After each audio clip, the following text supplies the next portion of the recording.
நெஞ்சு சளி குணமாக இந்த நாட்டுக்கோழியை குழம்பு வச்சு நல்லா நுட்டு குடிக்க போகிறோம். வாங்க எப்படின்னு பார்க்கலாம்.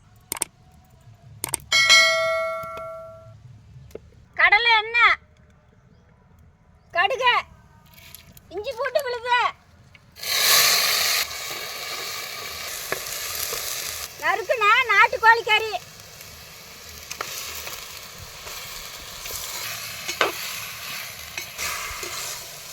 கல்லுப்பு, சிக்கன் மசாலா, மஞ்சத்தூள், மிளகாய் தூள்,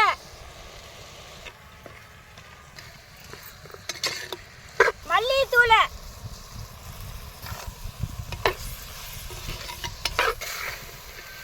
தண்ணி கொஞ்சம் ஊற்றிக்கலாம். கொஞ்ச நேரம் கறி வேகட்டும்.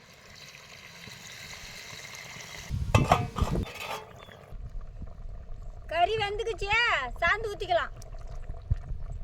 ஒரு கொதி வந்தோடனே இறக்கலாம். குழம்பு ரெடி ஆயிடுச்சு. கொத்தமல்லி தழை போட்டு இறக்கலாம். நல்லெண்ணெய் ஊற்றிக்கலாம். அப்போ தான் நெஞ்சு ஜாலிக்கு கேட்கும்.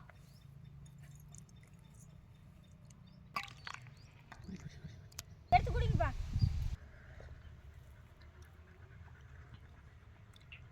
நான் செஞ்ச நாட்டுக்கோழி குழம்பு எப்படி இருந்துச்சு? சூப்பரா இருந்துச்சு பாட்டி.